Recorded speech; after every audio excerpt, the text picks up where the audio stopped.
Well, good morning and welcome to our Tuesday morning Law Gospel devotional on this January 12th. My name is Eric Sorensen, pastor of Hillside Church in Roxbury, New Jersey, husband to Missy, father to Jude, John, and Lincoln, contributor in multiple ways to 1517, and some other things that aren't as important for us to talk about right now. Glad to be here with you today as we look again at a passage of Scripture, usually from our upcoming series of lectionary texts for this Sunday. And this week, we are not going to look at the epistle text as we have the last few weeks, and we're not going to look at the Old Testament texts, but no, we're going to look at the Psalm text. And so, without further ado, why don't we go ahead and pull up our slides here and do a little digging into what we're talking about today. So, first of all, you ought to know that the lectionary setting for this Sunday is the gospel text found in John 1:43 through 51, which is, of course, the famous passage in which Philip comes to his brother Nathanael and says, Nathanael, we found the Lord. I've found him. I promise you, he's everything that I thought he would be or hoped he would be. And it turns out he's from Nazareth. And Nathanael says, say that again. Did you say Nazareth? And Philip says, yes, sir. And Nathanael says, no good things can come from Nazareth. I don't believe you.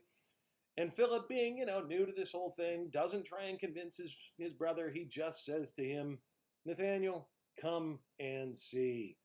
And sure enough, that is what Nathanael does. And to his great surprise, when he arrives, Jesus says, it turns out, long before you came to see me, I saw you.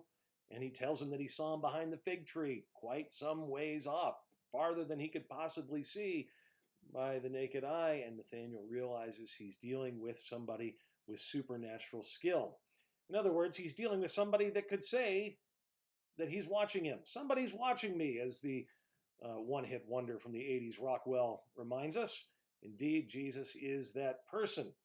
And that is really what our Psalm's all about this week. Psalm 139 says that, well, if I could narrow it down, it's all about God's providence over all things. It's not luck, it's providence. God is aware of what's going on in his universe. So let's go ahead and dig into that psalm. First of all, yes, it's like he knows. In fact, Psalm 139 and 1 through 6 extols that fact. It says this, O Lord, you have searched me and known me. You know when I sit down and when I rise up. You discern my thoughts from afar. You search out my path and my lying down and are acquainted with all of my ways. Even before a word is on my tongue, behold, O Lord, you know it all together. You hem me in behind and before and lay your hand upon me. Such knowledge is too wonderful for me. It is high. I cannot attain it. Now it's abundantly clear here that David is extolling and acknowledging how much God knows. He uses the word or some form of it 4 times in these 4 verses or 6 verses. And notice that he basically leaves no wiggle room. God knows all of his thoughts. God knows all of his words. God knows all of his actions. God knows everything. Indeed, one of the fundamental attributes that we say God has is the attribute of omniscience, that he is all-knowing. As David reflects on this reality in the first stanza of Psalm 139, he is filled with awe. Of course, sometimes we like to fool ourselves into believing that God doesn't know, that somehow or another we can hide from him, as our first parents did in the garden, Adam and Eve, when they sowed some fig leaves, got the brilliant idea that that might hide them from the omniscient God. But no, that in fact didn't work. Even though God does come to them saying, where are you? We know very clearly that God always knew where they were. He knows where you are too. He knows your thoughts. He knows your words even before you say them. And he knows your actions even before you commit them. Well, it's not just that, though. We also meet a God who pursues in Psalm 139. David says, where shall I go from your spirit? Or where shall I flee from your presence? If I ascend to heaven, you are there. If I make my bed in Sheol, you are there. If I take the wings of the morning and dwell in the uttermost parts of the sea, even there your hand shall lead me, and your right hand shall hold me. If I say, surely the darkness shall cover me, and the light about me be night, even the darkness is not dark to you. The night is bright as the day, for darkness is as light with you. Indeed, David doesn't just have a God here that knows, but a God that pursues, that chases, that comes after. David says, there's nowhere that I could escape even if I wanted to. There's nowhere that I can flee. You're everywhere. God isn't just omniscient. God is omnipresent. You're everywhere. Even if I wanted to escape from your presence, there's nowhere for me to go. And it is true for us as well. He is everywhere. He is pursuing us all the time. As I think about this, I can't help but think about the picture of an ant crawling on a human being's hand. Now, I'm sure from the ant's perspective, as he's crawling and scurrying around as fast as he can, that he thinks he's actually getting somewhere. But in fact, the human being knows better. The human being knows that there's nowhere the ant is going unless the human being allows the ant to go there. Indeed, that's the picture David's creating for us here. Even if we wanted to escape, even if we wanted to flee, we can't. And then, of course, we have not only a God who knows and not only a God who pursues, but a God who plans. David says, you formed my inward parts. You knitted me together in my mother's womb. You know me intimately, God. I praise you, for I am fearfully and wonderfully made. Wonderful are your works. My soul knows it very well. My frame was not hidden from you when I was being made in secret, intricately woven in the depths of the earth. Your eyes saw my unformed substance. In your book were written, every one of them, the days that were formed for me, when as yet there was none of them. Let me just pause here and acknowledge not only the beauty of this passage, but also the theological significance of these words. David says that even before a child is born, God is intimately involved in piecing that child together. David says in the womb, God is involved in planning out that child's days.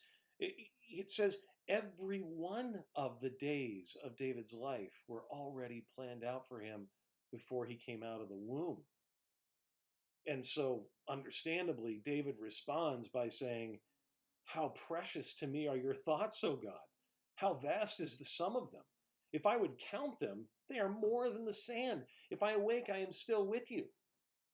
Imagine trying to count the sand. I mean, get a handful and good luck even getting that counted. David says, when I think about how much you think of me, it's like the number of grains of sand on the seashore. It's overwhelming how much you think about me, how much you've planned for me. It is quite the picture that we're given. Yes, this is a God who knows us more than we know ourselves. This is a God who pursues us even when we think we're running away. This is a God who has a plan for us even when we think we're in charge. And so the question comes with a passage like this, is this law or gospel? Well, I think it was obviously intended to be words of great comfort from David's perspective. I mean, for the most part, that's what we get here. And yet, however, I think we do have to acknowledge that there is a certain way persons can hear this psalm and hear it not as comfort, but in fact as threat. And that is fundamental to the word of law. The word of law carries threats with it. And the fact is, if one has been living in unrepentant sin, this psalm could be heard as terrifying. After all, there might even be a hint of David feeling like that as he says the words, where can I flee? You would think if David wanted to extol this fact, he would say something like, nothing can ever separate me from the love of God. But no, he says, where can I flee? It's as if part of him knowing that who he is wants to run away from God. He doesn't want to be seen and so intimately known. I can't help but think of the classic movie Crimes and Misdemeanors starring Martin Landau. He plays a character named Dr. Judah Rosenthal, real community leader, real respected type by everybody around him. But it turns out, like all sinners, Judah Rosenthal has some stuff hidden away, and one of those things hidden away is an affair that he is having with a woman. And this woman eventually threatens to out Judah Rosenthal, and of course Rosenthal can't have that. His reputation will be trashed, and so eventually he has the woman killed.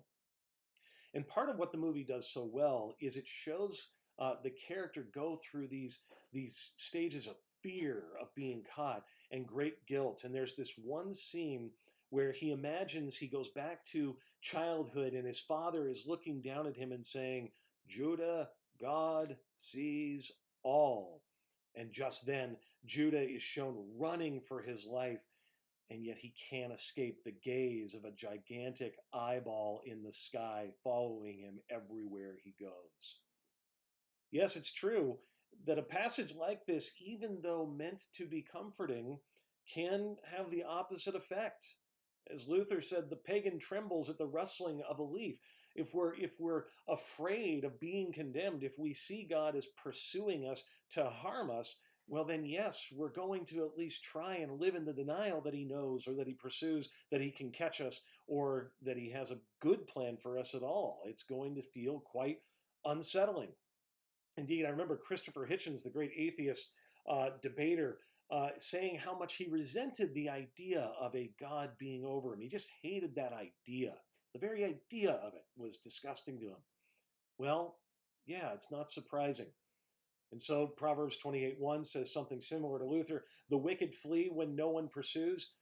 Ah, but the righteous are as bold as a lion. Now, why on earth would that be?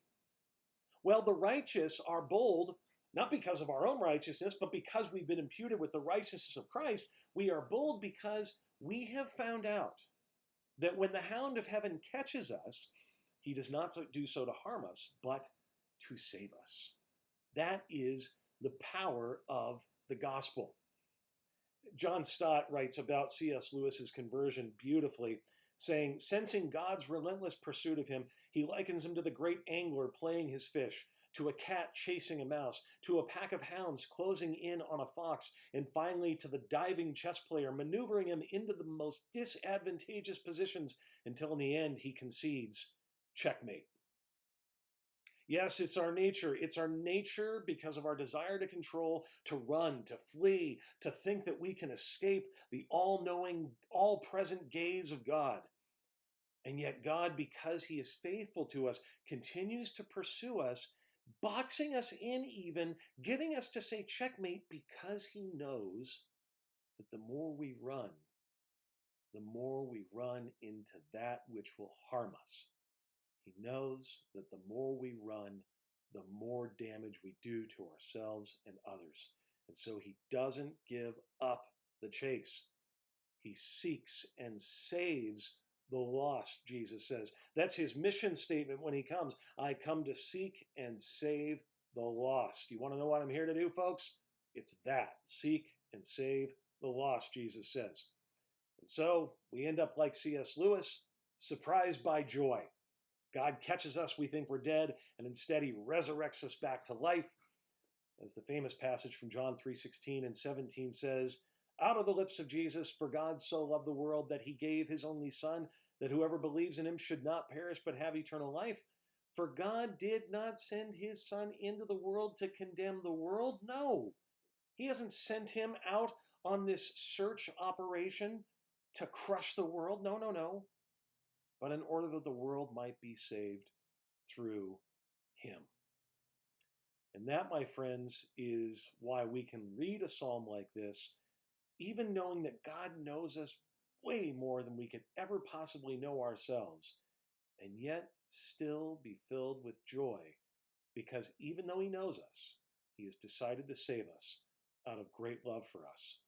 And that gives us reason to celebrate, friends. So I hope you have a wonderful Tuesday. I hope you are blessed by all that you come across today, and that this reminder of God's faithfulness to you in the midst of all of life is an encouragement. God bless. Have a wonderful day.